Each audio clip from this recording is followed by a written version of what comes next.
Good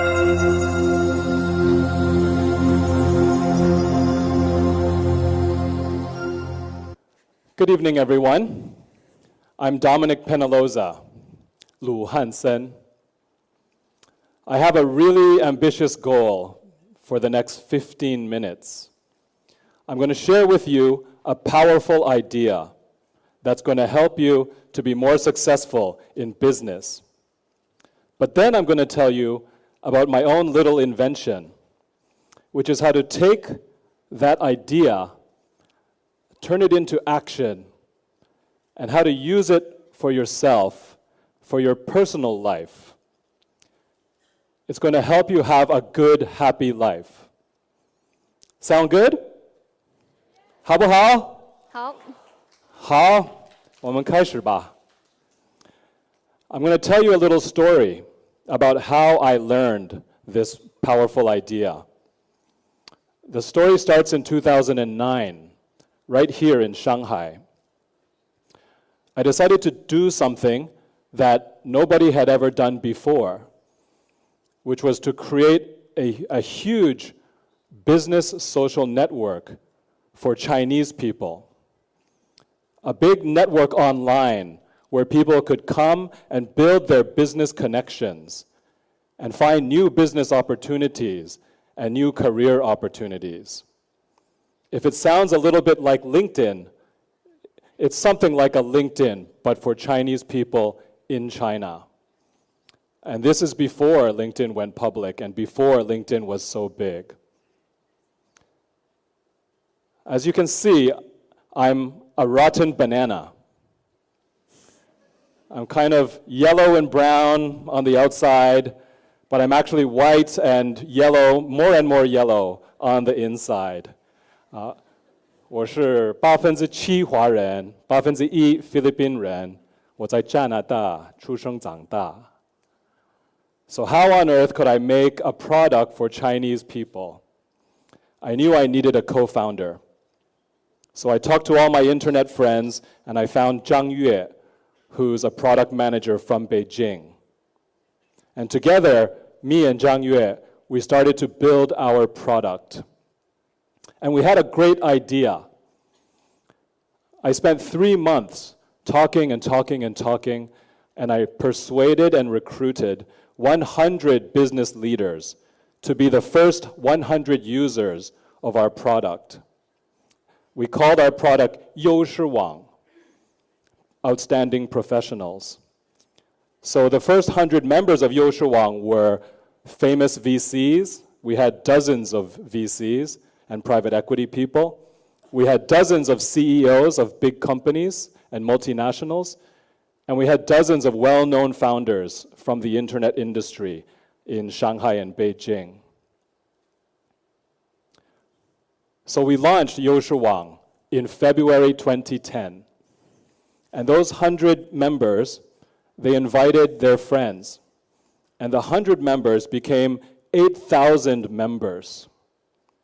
And then those 8,000 members invited another 14,000 members. And boom, we were rolling. We were going viral.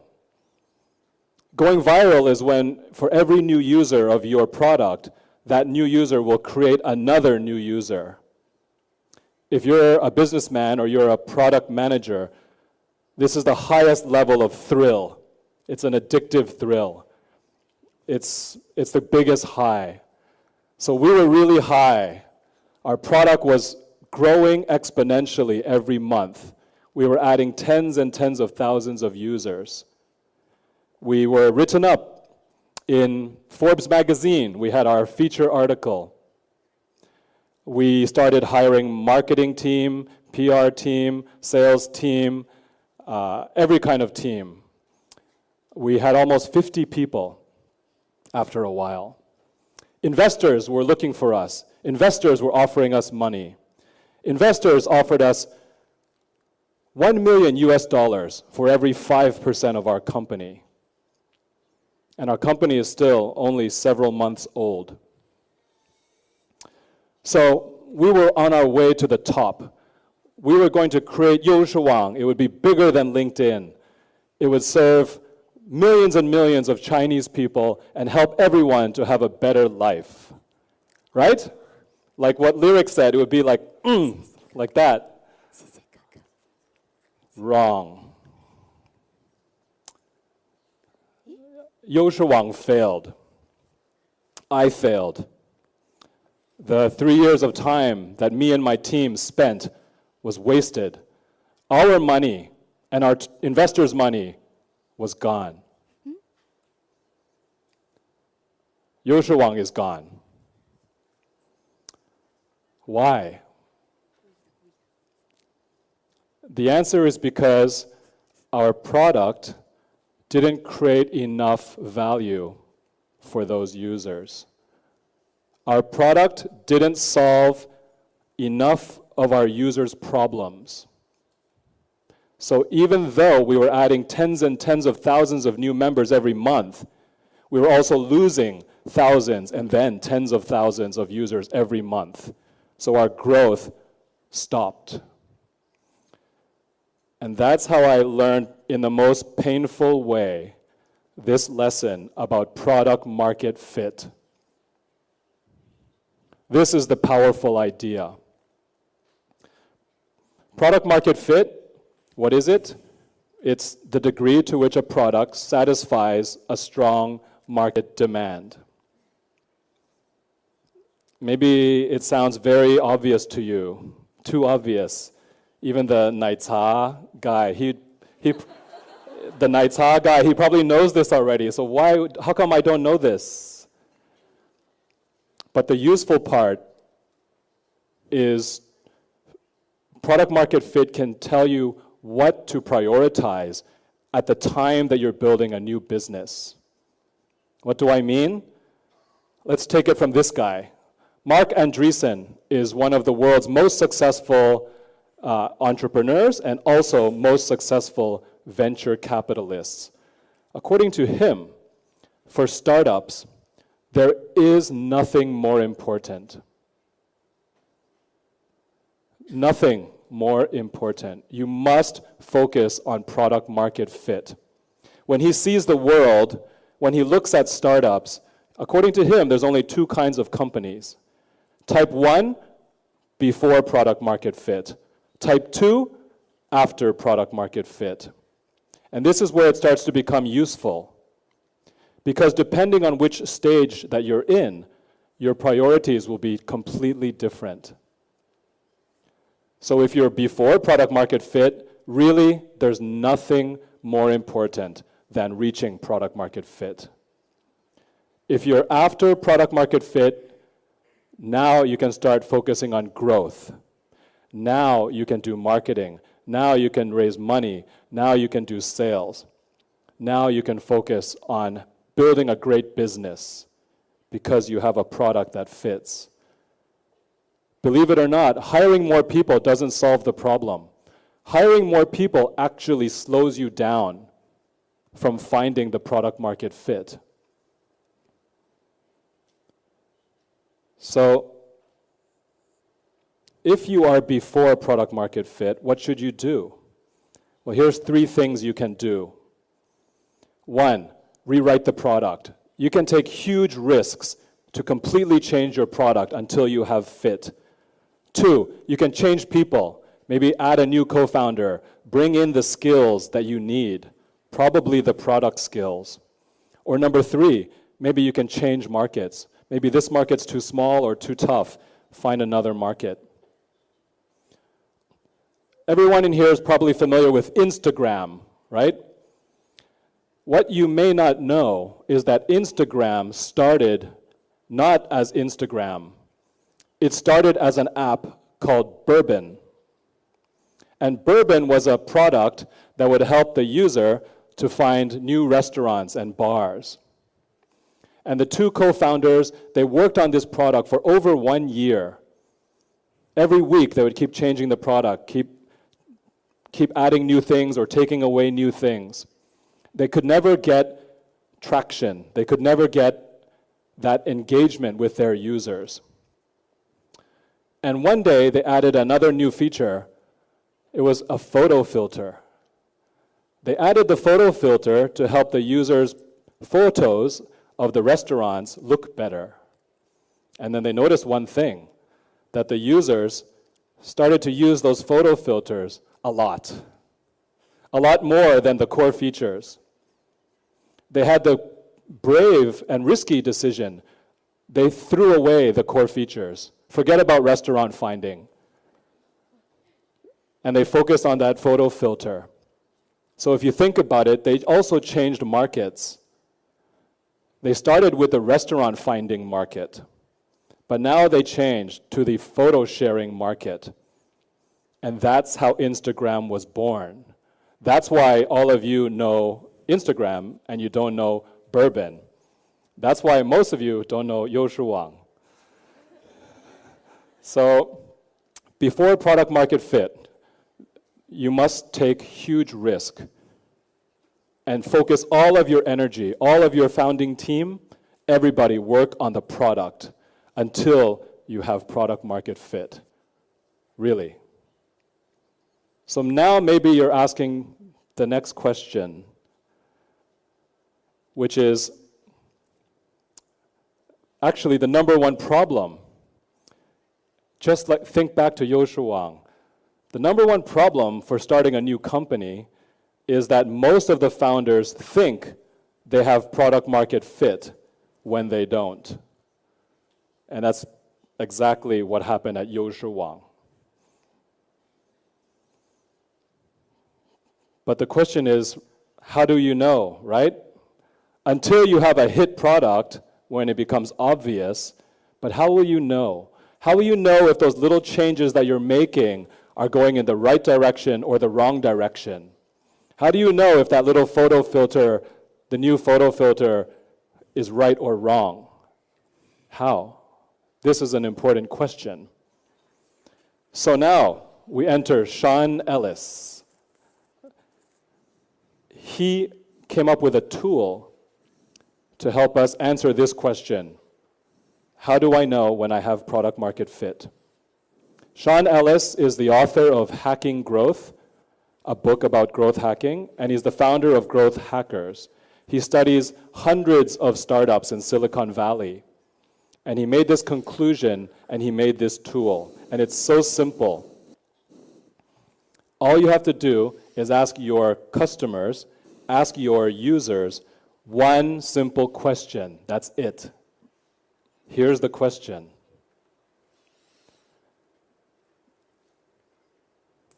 How would you feel if you could no longer use this product? You only have 4 choices and you must choose one. Would you feel very disappointed? Would you feel somewhat disappointed? Would you feel not disappointed at all? Or even number 4, oh, I don't even use this product anymore. Find a way to ask your users how they feel. And the 40% rule is this. According to the 40% rule, you have achieved product market fit if 40% of your users would be very disappointed if they could no longer use your product. Think about that. That's pretty difficult. Think about all the products that you've tried and then you don't use anymore. Think about all your favorite products. Think about what products would you feel very disappointed if someone took it away and you could not use it anymore. This is a great tool when you're doing a startup to guide yourself, to know if you're going in the right direction. And once you reach 40%, then you have fit. And now you have the beginning of a very great business. You can start expanding, growing, marketing, selling this business. Okay. Part 2. Here's my idea. Now that you guys know the 40% rule, and now that you know what's product market fit, how can we use this idea to live a happy life? We can. Can you guess how it is, how it can be? Let's see. What if you are the product? So what's the market? So the market is your community. The market is the people all around you in your life. The market is your family, your friends, your co-workers, your business contacts. It's also the baoan at your apartment building. It's the ayi at your office. It's the waiters and waitresses who work at your favorite restaurants. All those people should be 100, 150 people around you. That's your market. Now, do you fit? Do you have product market fit? And now, are you thinking about the 40% rule? So, how would you feel? How would your market feel if you were no longer around? How would they feel if they could no longer use the product? That's you. Would they feel very disappointed? Would they feel somewhat disappointed? Yeah, it's too bad Dom's not there. Would they feel I don't care, it's fine, no problem, not disappointed at all? Or I don't even want to know Dom. I don't even want to know this person. So I hope you're asking yourself quietly right now whether you could hit 40% or not. 40% very disappointed. Because according to the rule of 40, the 40% rule, you only achieve product market fit when 40% of the people around you in your market would be very disappointed if you were no longer around. Now, what do you think? Are you at 40%? If not, you can use the same tactics. Don't be afraid. You can rewrite the product. Change the product. You can change people, whatever that means. Can have many meanings. You can move into a different market, whatever that means in your life. But remember what the key point is. If you haven't reached product market fit, there's nothing else that's more important. So therefore, you can take risks to make big changes in order to reach product market fit. So, that's the idea, that's the question I want to leave you with tonight. If you don't remember anything else, I hope you remember this. Would 40% of the people in your life be highly disappointed if you were no longer around? Would you like to know the real answer for yourself? In case you do, I have a way that you can actually do that. So here's a little gift. This, if you want, you can scan this QR code, 扫描这个二维码，它会打开一个微信一个小页面, a small page in WeChat. If you share this to your 朋友圈, if you share this to your WeChat moments, your friends will see this page. Your friends will see the question, 我不在了，你怎么样? If I was no longer around, how would you feel? And it will give them the 4 choices. So share it if you dare. And then give it 1 or 2 days. Give it 1 or 2 days. And then go back to your moments, to the original link that you shared. Tap it again, and a new page will open, and just for you. No one else can see it. Only you can see the results. You will see how many people voted, and you will see the breakdown. You will see what percent said very disappointed, somewhat not, and for. So my wish for you is that you use this tool. If you find it useful, pay it forward. Tell your friends about it. And I wish for you that you don't stop until you reach 40%. And therefore, I wish you a very good life. Thank you very much. Wow.